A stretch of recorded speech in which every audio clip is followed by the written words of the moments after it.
नमस्ते to I welcome in the Swami Vivekananda institute. जैसा कि आपको पता है वेपन ऑफ मास डिस्ट्रक्शन के बारे में हम बात कर रहे थे। हमने फर्स्ट लेक्चर में डिस्कस किया था वेपन ऑफ मास डिस्ट्रक्शन। जब हम सिलेबस को देखते हैं ये आपके टॉपिक में दिया हुआ है कि आपको वेपन्स ऑफ मास डिस्ट्रक्शन पढ़ना है। फिर उसके बाद हमने देखा था एक term that is deterrence. Deterrence क्या होता है? जब भी हम बात करते हैं इंटरनेशनल रिलेशन में, so what the deterrence means, यानी कि निवारण क्या होता है। ठीक है, we have a nukes, we have a chemical weapons, biological weapons, जिसको हमने ABC के फॉर्म में देखा था। अब इसका निवारण कैसे किया जाए? बट निवारण करने से सबसे ज़्यादा जरूरी है कि हम देखें कि ये कितने तरह के होते हैं, क्योंकि जब हमने लास्ट टाइम देखा था तो हमने देखा था कि वेपन्स ऑफ मास डिस्ट्रक्शन 3 तरह के होते हैं। फिर हमने देखा था वर्ल्ड वॉर 2 में कैसे ये जो न्यूक्स, जिसको कहते हैं न्यूक्लियर वेपन्स, उनकी उत्पत्ति हुई थी। और फिर उसके बाद मैनहट्टन प्रोजेक्ट के तहत ये जो है ना हमारे सामने आया था। और फिर चला था आर्म रेस, यानी कि यूएस को देख करके यूएसएसआर ने बनाया, और ये फिर जो है ना धीरे धीरे ये प्रोसेस जो है ना प्रोलिफरेट होकर के P5 कंट्री तक पहुंच गया। और फिर उसके बाद हमने देखा India, Pakistan, Israel, all these 3 countries have their own nukes. So now let's come to the proliferation.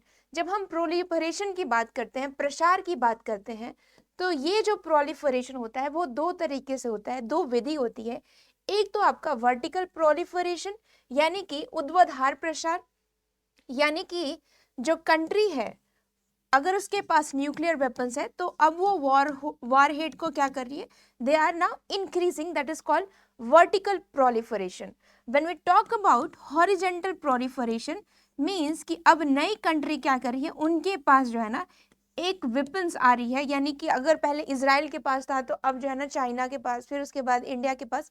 तो अब ये number of country they are having the nuclear weapons is now increasing, that is called horizontal proliferation, that we have discussed in the last class. Very good. Now अब हम discuss करेंगे कि nuclear proliferation के साथ साथ आपकी capability, आप जो है ना आपके पास फर्स्ट स्ट्राइक, सेकंड स्ट्राइक, यानी फर्स्ट स्ट्राइक में आप क्या करते हो, प्रीएम्प्टिव अटैक करते हो, सरप्राइज अटैक, पहली बार आप अटैक करते हो। और फिर उसके बाद सेकंड स्ट्राइक, इट मींस कि आप उसको, आप जो आपके अगेंस्ट जो अटैक हुआ, ना केवल उसको आप सहते हो बल्कि उसके बदले मुंह तोड़ जवाब देते हो, दैट इज कॉल्ड रिटेलिएशन, यानी कि आप प्रतिशोध भी लेते हो। ठीक है, so that we have discuss in the last class. Now what we are discussing in the next class, यानी today class, let's discuss this on the basis of theoretical understanding. Theory क्या कहती है, क्योंकि हम बात कर रहे हैं इंटरनेशनल रिलेशन की, और रियलिज्म इस प्लोरिफरेशन, इस न्यूक्लियर वेपन्स या वेपन्स ऑफ मास डिस्ट्रक्शन को कैसे देखता है, लिबरलिज्म कैसे देखता है, ये भी हम डिस्कस करेंगे। और फिर उसके बाद हम देखेंगे कि कैसे इसका जो मीनिंग है वो चेंज हो गया है, और आज के जीवन में, आज के प्रेजेंट सिनेरियो में ये हमारे दैनिक जीवन पे कैसे इम्पैक्ट कर रहा है उसके बारे में हम देखेंगे। फिर उसके बाद कुछ नए टर्म्स को हम आज देखने की कोशिश करेंगे, जैसे न्यूक्लियर विंटर, एक्सटेंडेड डिटरेंस, ये सब क्या होता है, ये टर्म्स क्या होता है।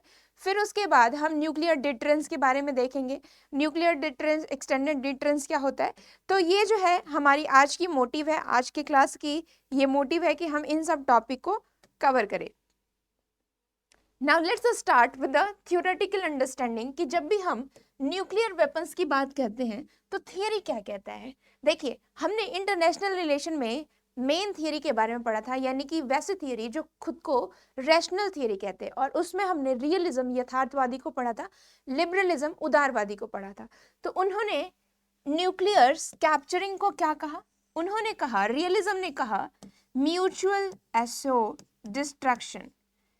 इट मीन्स कि ये जो स्टेट की जो होड़ रहती है न्यूक्लियर वेपन्स की, यानी कि हर स्टेट इसलिए एक्वायर करना चाहता है न्यूक्लियर वेपन क्योंकि state is taking the rational decision, state is consider as a rational, state के पास तर्क है और वो अपने कॉस्ट बेनिफिट को बहुत अच्छी तरह से जानती है कि उसमें किसकी हानि है और उसमें किसका लाभ है, और ये सब एनालाइज करके क्या करता है, स्टेट न्यूक्लियर वेपन को लेता है। ऐसा इसलिए होता है क्योंकि आपने देखा रियलिज्म में 3S हमने पढ़ा था, 3S कहता है कि आपको अपनी रक्षा खुद करनी है, सेल्फ हेल्प। फिर हमने देखा आपको अपनी सर्वाइवल को मेंटेन करना है। And if you think that your survival is in danger because of the other, अगर आपको लगता है कि इंडिया के न्यूक्लियर वेपन बनाने से पाकिस्तान को खतरा हो सकता है, so it is justified to say that Pakistan should have the nuclear weapon. यानी कि आप सेल्फ डिफेंस के लिए you can have the nuclear weapon, and that is what we learn about the justification of war. Jus ad bello, jus ad bellum, यही तो कहते हैं कि सेल्फ डिफेंस के लिए आप जो है ना, आप हथियार रख सकते हो। तो यहाँ पे उन्होंने सिक्योरिटी डायलेमा को ना जस्टिफाई किया है, क्योंकि दुविधा है कि अगर वो कंट्री के पास, अगर हमारे दुश्मन के पास जो है ना हथियार हो सकता है, तो कभी भी हम पे अटैक हो सकता है, और हम अपने रक्षा के लिए क्या कर रहे हैं, we are preparing for the nukes. So here what state is doing, state is thinking rationally, वो रेशनली तर्क संगत तरीके से सोच रहा है, और फिर उसके बाद वो करने की कोशिश कर रहा है म्यूचुअल एसोर्ड डिस्ट्रक्शन, उसकी तरफ स्टेट जो है ना आगे बढ़ रहा है। So due to security dilemma the state is in the process to get the nuclear weapon. This is how realism analyze this process of why the state capturing the nuclear weapons. All right. So now let's move to the liberalism, यानी कि अब हम उदारवादी सोच की तरफ बढ़ते हैं कि उदारवादी ने इस न्यूक्लियर वेपन्स को, न्यूक्लियर जो है ना, न्यूक्लियर कैप्चरिंग को कैसे है समझा, कैसे उन्होंने देखा। बिकॉज हमने पढ़ा था थियरी क्या होता है, थियरी इज अ लेंस, वो एक लेंस की तरह काम करता है, हर चीजों को देखने का एक नया नजरिया हमें दिखाता है। सो यहाँ पे लिबरलिज्म में आती हैं नीना थानेनवॉल्ड। ठीक है, नीना थानेनवॉल्ड ने ये कहा कि the word nuclear is now get taboo. ये न्यूक्लियर जो वर्ड है ये क्या है, इसको हमने हाइप कर दिया है। ठीक है, ये वर्ड ये हाइप हो गया, यानी मतलब इसको हमने बढ़ा चढ़ा करके कुछ कहीं ना कहीं हमने इसको दिखाया है, ये एक टैबू की तरह हम यूज करते हैं। टैबू का मतलब आप समझते हो, टैबू का मतलब मान लीजिए कि जनरली पहले क्या होता था ना, लोग आदिवासी के जमाने में, इस सोशियोलॉजी का टर्म है, इसमें क्या होता है ना कि टैबू का मतलब होता है एक जो होता है ना आपका इष्ट, जैसे कोई सिंबल है, ठीक है, और सिंबल को आप ना ये के फॉर्म में, मैजिक के फॉर्म में, या फिर जनरली आप उससे कुछ ना जैसे कहते हैं ना कि बुरा भला या फिर इविल के फॉर्म में, इसके फॉर्म में आप उसको देखते हो, दैट इज कॉल्ड टैबू।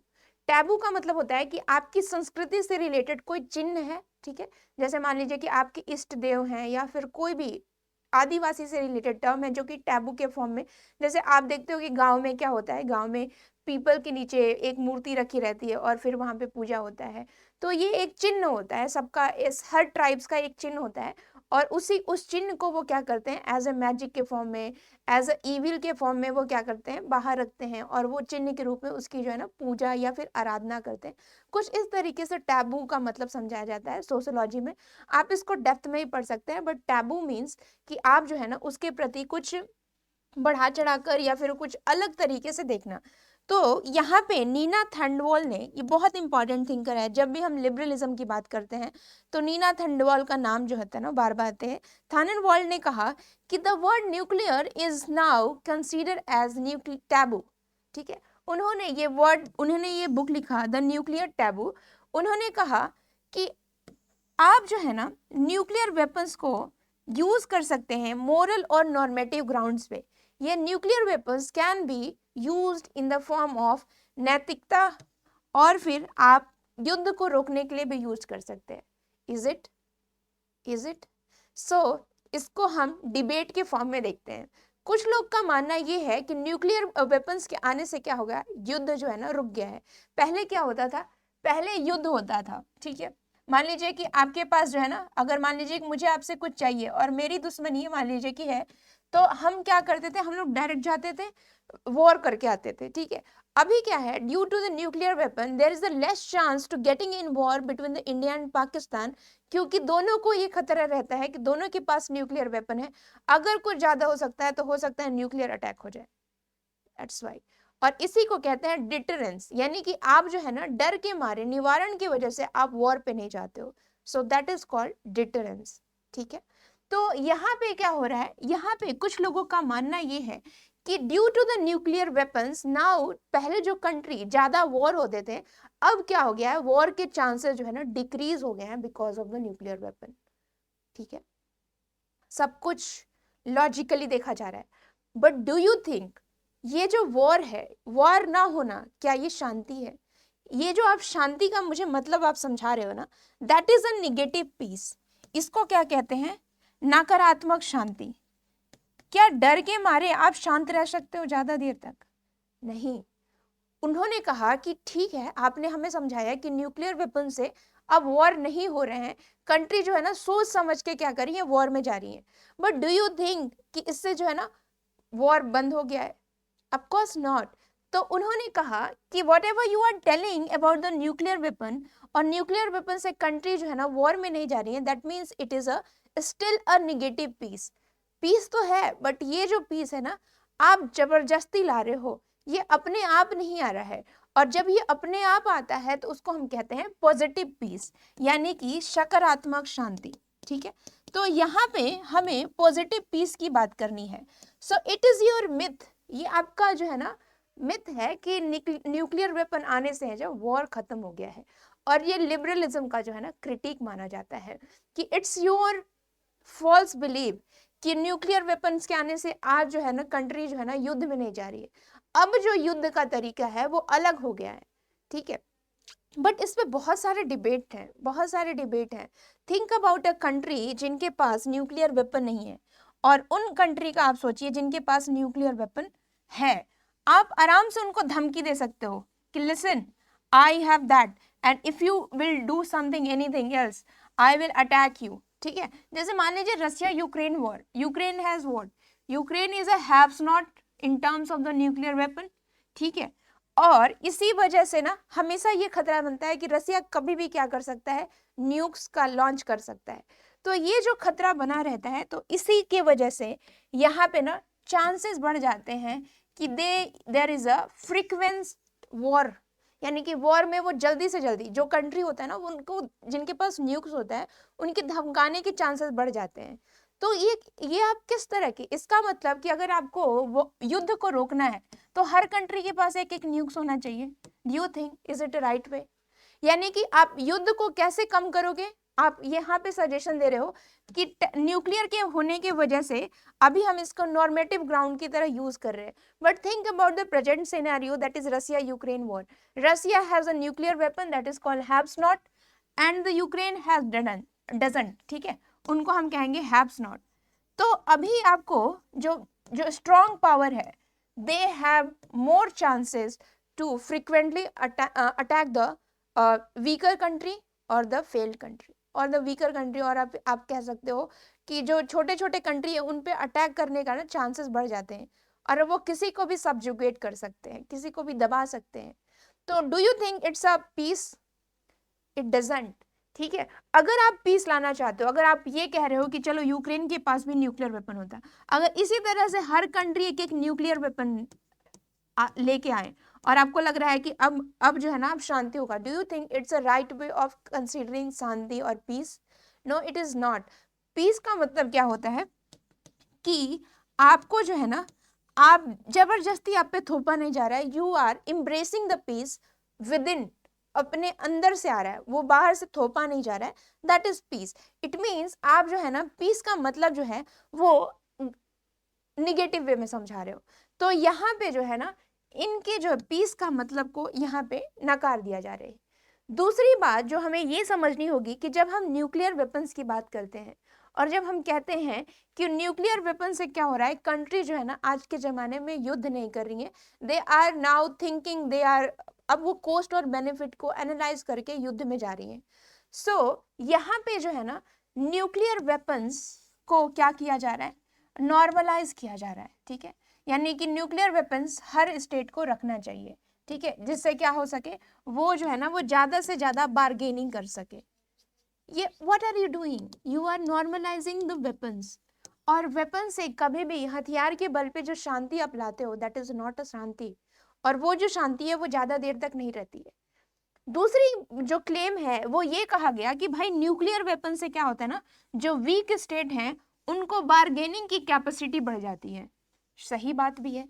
सही बात इसलिए है कि मान लीजिए आज को जाकर कल को जाकर के जो इंडिया की बात यूएन में ज्यादातर सुनी नहीं जाती थी, due to the nuclear weapons now they have own recognition, उनकी एक मान्यता है, तो अपनी वो बातों को ना बहुत ही आसानी से जो है ना नेशनल लेवल इंस्टीट्यूशन पे या फिर इंटरनेशनल इंस्टीट्यूशन पे वो कह सकते हैं। तो यहाँ पे न्यूक्लियर वेपन्स जो है ना वो आपको बार्गेनिंग पावर देती है, यानी कि आप किस तरीके से बात करते हो। अच्छा नहीं मुझे ये नहीं पसंद है तो आप जो है ना दूसरा ले लो। तो यहाँ पे जो बार्गेन करने का, जो तोल मोल करके बात करने का ये पावर जो है ना, आपको एक कॉन्फिडेंस आपको डेवलप्ड होता है। So do you think it's the right way to achieve the bargaining? No it is not. So यहाँ पे जो है ना बहुत सारी जो डिबेट्स आपको देखने को मिलेगी, क्या सच में न्यूक्लियर वेपन्स आज के जमाने में शांति का कारण बनता है? क्या सच में न्यूक्लियर वेपन्स आपकी बार्गेनिंग पावर को इंप्रूव करता है? क्या सच में न्यूक्लियर वेपन्स जो है ना शांति ला सकता है पूरे विश्व में? क्या सच में न्यूक्लियर वेपन्स की वजह से आज वॉर नहीं हो रहा है? अगर वॉर नहीं हो रहा है तो किस तरीके का वॉर नहीं हो रहा है और किस तरीके का वॉर हो रहा है, ये हमें सोचने की जरूरत है। As a students of political science we need it to think it critically, आलोचनात्मक ढंग से हम इन चीजों को समझने की जरूरत है। एक चीज मैं आपको और बता दूं, अगर मान लीजिए, अच्छा मैं डिटरेंस पढ़ाऊंगी ना तब मैं आपको बताऊंगी उसके बारे में एक्सटेंडेड डिटरेंस क्या होता है। So now we are moving to another concepts related to the deterrence. ठीक है, डिटरेंस की हम बात करते हैं तो यहाँ पे हमने थ्योरेटिकल अंडरस्टैंडिंग को जाना, नीना थांडेलवाल की क्लेम को हमने जाना, जो लिबरलिज्म रियलिज्म ने जो क्लेम किया था उसको हमने क्रिटिकली एनालाइज किया। Now let's move to the next understanding of theory that is called critical theory, जिसको हमने सिक्योरिटी स्टडी में, क्रिटिकल सिक्योरिटी स्टडी में देखा। यहाँ पे हमारे आ जाते हैं बैरी बुजान साहब। बैरी बुजान साहब ये कहते हैं कि आज के जमाने में हर स्टेट क्या कह रहा है, कोई भी स्टेट जो है ना, यहाँ पे थंडेल वॉल भी है, थंडेल वॉल जो कि हमने लास्ट टाइम पढ़ा था, और यहाँ पे जो है ना हमारे बैरी बुजान भी है। बैरी बुजान ये कहते हैं कि न्यूक्लियर टैबू आज के रूप में देखा जा रहा है, from norms to law a declaration of public conscience, यानी कि हर जो स्टेट जिनके पास न्यूक्लियर वेपन है आज वो ना नो फर्स्ट यूज पॉलिसी को अपना रहे हैं, कि वो पहली बार जो है ना न्यूक्लियर वेपन्स यूज नहीं करेंगे, तभी यूज करेंगे जब उन पे अटैक हो। तो हर स्टेट क्या है इसमें बाध्य है, अब कोई पहले यूज नहीं करेगा तो कभी न्यूक्लियर वॉर होगा ही नहीं। Is it possible? अगर ऐसा होता है तो यूक्रेन को बार बार धमकी नहीं मिल रहा था कि कभी भी आप पे अटैक किया जा सकता है। देखिए ये सब चीजें जो है ना, these are very good, justification of war, just in below, these are very good to understand, but do you think it is happening in the practical life? No it is not. Morality, ethics, ये सब चीजें जो है ना ये आपको कम देखने को मिलती है when we talk about the war, and that's why we are talking about the theoretical understanding. Theoretical understanding में क्रिटिकल थियरी कहते हैं कि आप जो है ना थोड़ा क्रिटिकली सोचिए। अगर मान लीजिए कि आपके पास न्यूक्स है, एक रिसोर्स की तरह आप क्यों नहीं यूज करोगे? नो फर्स्ट यूज पॉलिसी हर कंट्री कहता है, we are using no first use policy, but these nukes is used by you as a form of bargaining power. ठीक है, ये न्यूक्लियर वेपन्स आपको बार्गेनिंग पावर, यानी कि आप जो है ना तोल मोल करने में आपकी मदद करती है अंतरराष्ट्रीय लेवल पे, और हर कंट्री क्या करता है, इस चीज को अपनाना चाहता है। क्यों अपनाना चाहता है? हर कंट्री का अलग अलग रीजन होता है। ठीक है, इंडिया को अपनाने का अलग रीजन था। अब कुछ कंट्री ऐसे भी हैं जो जिन्होंने म्यूचुअली, यानी कि अपने आप ही कह दिया कि हम जो है ना, हमारे पास कितनी भी रिसोर्सेज हो, हम जो है ना अब न्यूक्लियर वेपन्स को अपनाएंगे नहीं। उसमें आपका एग्जाम्पल आ जाता है ऑस्ट्रेलिया, ब्राजील, या फिर जितने भी कंट्री जिनके पास न्यूक्लियर वेपन नहीं है, साउथ अमेरिका, जर्मनी, इन्होंने कह दिया कि we are not going to have a nuclear weapon. और कुछ ऐसे एरिया है ना जिसको जोन ऑफ पीस डिक्लेयर कर दिया गया, यानी कि हम जो है ना इस एरिया में, इस रीजन में कभी भी न्यूक्लियर वेपन्स को एक्सेस नहीं करेंगे, कभी न्यूक्लियर वेपन्स के बारे में सोचेंगे नहीं। It is good, it is a peaceful way to achieve this, but when we talk about the another country who have, जिनके पास है, वो कैसे कर रहे हैं, वो उनको कैसे हम प्रोहिबिट कर रहे हैं, उनको हम कैसे जो है ना मैकेनिज्म, किस मैकेनिज्म से जो हम उनको रिजॉल्व कर रहे हैं उनके इशू को। देखिए हर स्टेट का न्यूक्लियर लेने का एक अपना रीजन था, चाहे वो पाकिस्तान हो, चाहे वो इंडिया हो, चाहे वो इजराइल हो, ठीक है। Every state have their own reason to capture the nuclear, ठीक है। और इसी बात को यहाँ पे बैरी बुसान ने समझाया कि आप जो है ना उनको हटाना चाहते हो इस न्यूक्लियर युद्ध से, इस इन कॉन्फ्लिक्ट के रेजोल्यूशन से निवारण चाहते हो, तो उनकी रीजन को समझिए। और क्योंकि उनका एक रीजन है उस चीज को अपनाने का, तो उसके छोड़ने का भी वो रीजन को समाप्त कीजिए, तभी वो छोड़ेंगे, ठीक है। सो न्यूक्लियर पॉस्चर उन्होंने बात की कि अगर कोई कंट्री जो है ना परमाणु जो है ना परमाणु के मुद्रा में आता है, एक पॉस्चर आता है, तो उसका जो है ना डिफरेंट डिफरेंट रीजन होता है, डिफरेंट डिफरेंट बेस होता है, आर्ग्यूमेंट्स होता है। जैसे इंडिया का अपना रीजन है कि because of the China I am getting this. फिर उसके बाद पाकिस्तान का अपना रीजन है कि because of the India we are getting this. Israel का अपना रीजन है कि पूरे गल्फ रीजन की वजह से वी हैव अ न्यूक्लियर। सो इस तरीके से हर कंट्री का एक अपना रीजन होता है, और उसी को उन्होंने कहा कि nuclear posture varied based upon the social and cultural background of the country, and without understanding the social and cultural background we can't transform this nuclear conflict। तो हमें क्या करना है, उसके सोशल और कल्चर अंडरस्टैंडिंग को समझना है, and through this we can propose a solution, ठीक है। तो यहाँ पे हमने बात कर ली क्रिटिकल थियरी के बारे में भी, लेकिन अब जब हम बात करते हैं डिटरेंस के बारे में, जब हम बात करते हैं निवारण के बारे में, डिटरेंस क्या होता है, लेट्स हैव अ लुक।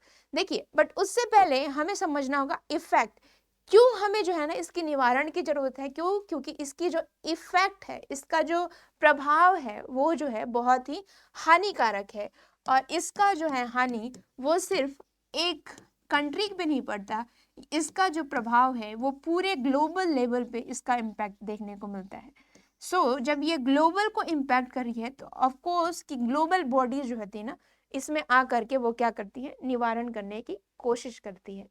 सो जब आप एक न्यूक्लियर वेपन्स को छोड़ते हो, लॉन्च करते हो न्यूक्लियर वेपन्स को, तो इसका इम्पैक्ट आपको सालों सालों तक इसको देखने को मिलता है।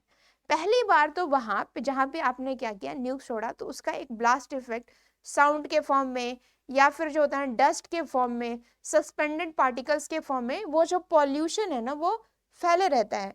फिर उसके बाद आता है थर्मल रेडिएशन, यानी कि विकिरण जो उससे होता है ना, जो हार्मफुल गैसेस होती हैं उनसे निकलती है through the process of fusion.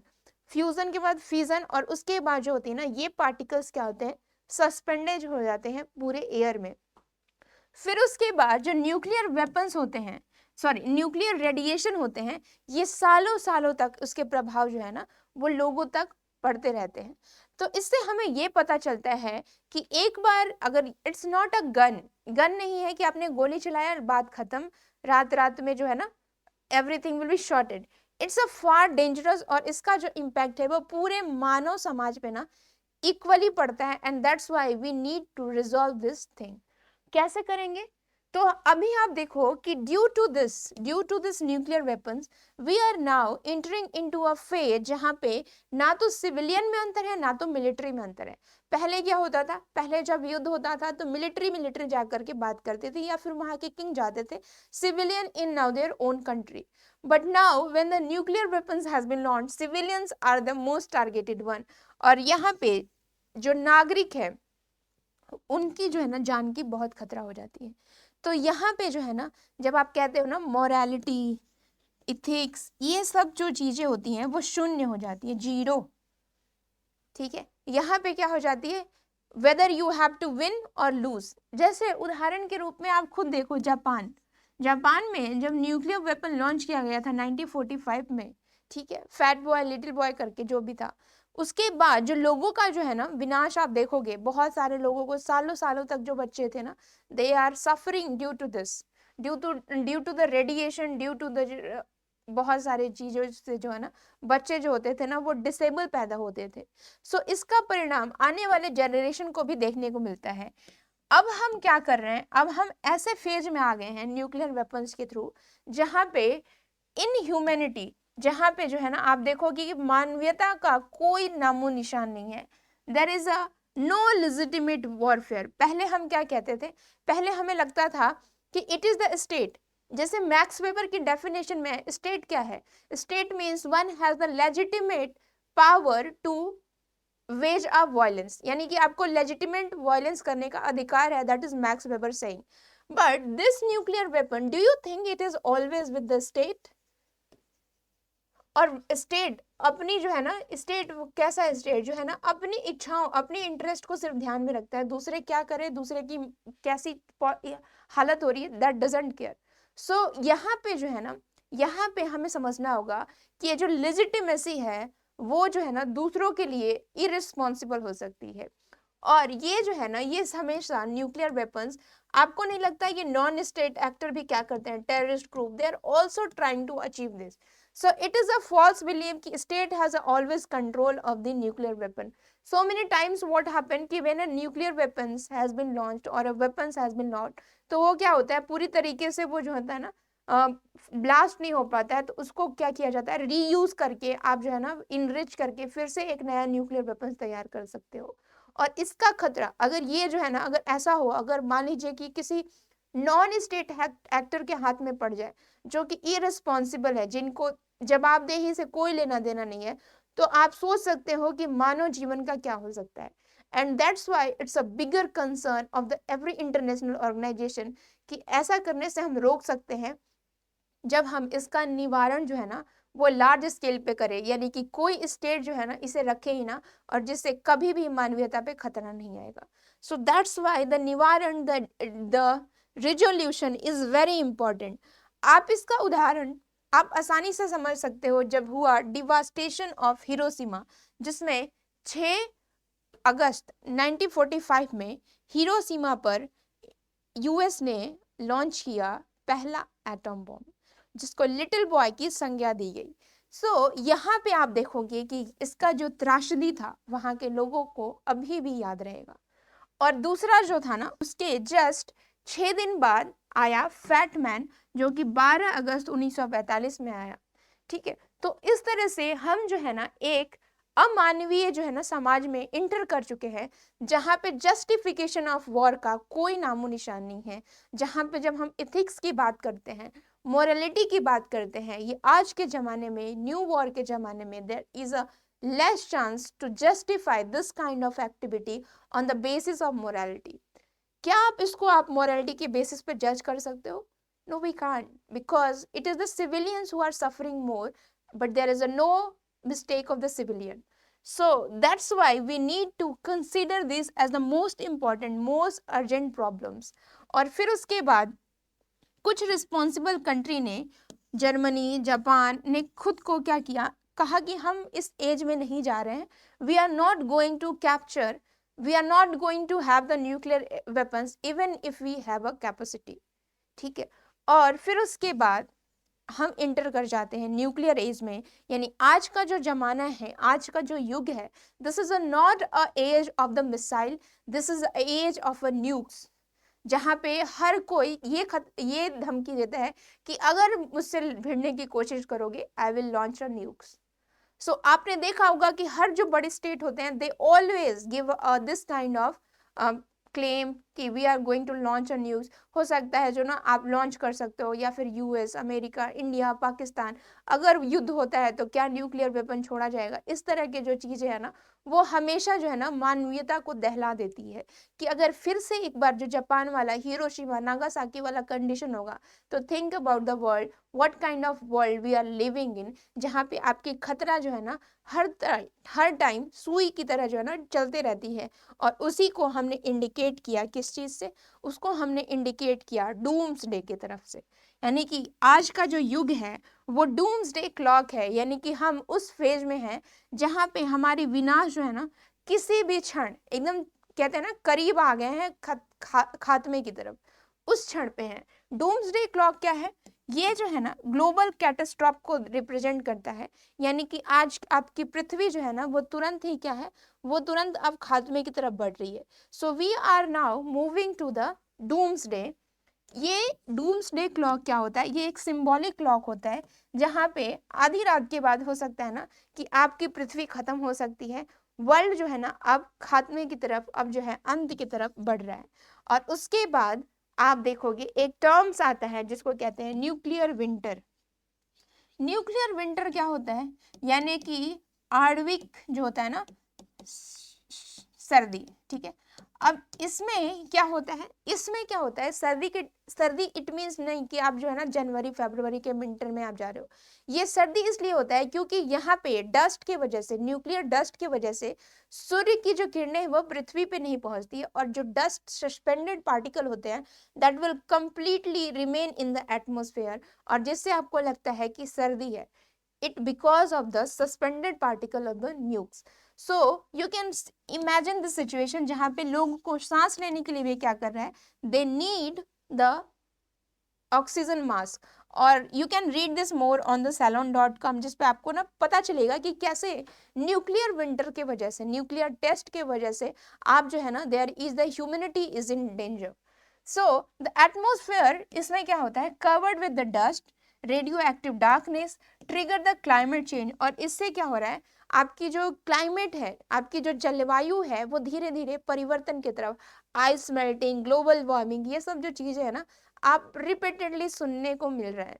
So that's why जब भी क्लाइमेट चेंज, जब भी आपको इंटरनेशनल लेवल पे कुछ मीटिंग्स होती है तो कोशिश ये किया जाता है कि पहली बार आप डिसआर्मामेंट की बढ़े, आर्म्स रिडक्शन की ओर बढ़े, जिससे ये सब नौबत जो है ना वो ना आए, ठीक है। तो क्वेश्चन ये है, मुद्दा ये है कि क्या सच में न्यूक्लियर वेपन ने वॉर को रिड्यूस कर दिया है? क्या सच में हम कह सकते हैं कि न्यूक्लियर वेपन से वॉर की कमी हो रही है? क्या ये वॉर दूसरे वॉर को जन्म दे रहा है? क्या nuclear weapon is the end of the just war theory? Do you think due to the nuclear weapons now the humanity's reason or humanity background has been completely diminished from the war, and this is the end of the just war theory? So do you think, I'm leaving you with to you with this question. Please rethink this question, and in the next class we are moving to the next concept, that is called deterrence. Extended deterrence क्या होता है, how to resolve these things, how to bring a transformation of this kind of problem, और इसके बाद हमारा third unit का होगा the end. So in the next class we are going to cover the rest of the topic of the third unit in the international relation. Till then, keep revising and have a good day.